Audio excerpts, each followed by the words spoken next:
Guys, ang token ng aso namin Breng! Kasi Rolay, agad-agad nga ako nag-boost. Breng! Batangan natin kasi ito may pinaka-main ingredients para makagawa nga ng sauce ng mango sticky rice. Konting asukal nga lang po, nilagay ko nga po dito kasi ang gusto nga po talaga maging pampatamis nga itong ating sauce ng mango sticky rice. Ano yan?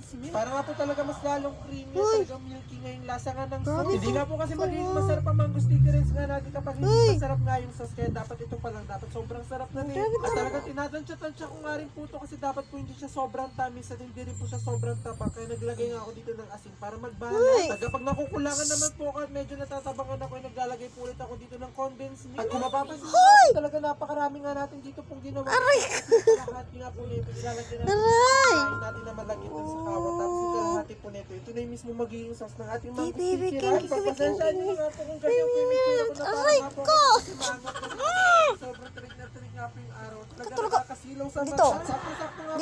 Hiwalay ko na nga po yung sauce na ilalagay natin dito sa malagit na bigas. Inasayang na nga siya at luto na itong sinain nga natin. Kaya pwede na nga itong ibuhos dito. Dahil nga po kasi ibuhos nga po natin na ito. Gusto naman gray! Papasarap dito sa ating sinain na malagkit na bigas. Kaya pagkalagay nga po ng sauce dito sa malagkit na bigas, kaya agad-agad na nga namin itong hinalo para nga talaga magkalaki itong pinakasinain natin. Magkatabi na nga tayo. Magkatabi na nga tayo.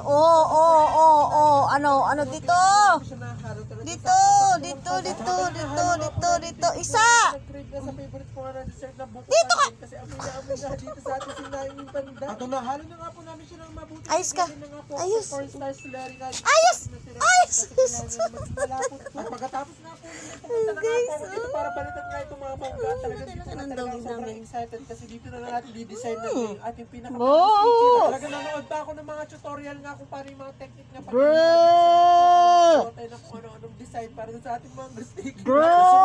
Ibibigay natin mango sticky rice na talagang hindi lang masarap, talaga maganda rin dapat yung presentation. Kaya kahit na mahirap nga po yung talagang tsatsagaan ito para talagang ganito yung design yung mga ipamimigay namin. At ganito nga po yung goal ko nga po na pamigay ko na dapat yung mga ipamimigay nga namin kung mango sticky rice na talagang nasa gilid yung pinakamangga, tapos talagang lalagyan siya ng sauce sa pinakagitna. At maglalagay nga po ng sauce na sa gitna, maglalagay po tayo ng toppings na dito na sesame. At Bye-bye ikaw, bye-bye. Bye-bye guys. Design nga na yun para makagawa nga po kami ng marami kasi ako nga lang yung gagawa nga na niya. Bye-bye na guys. Kaya talagang busy na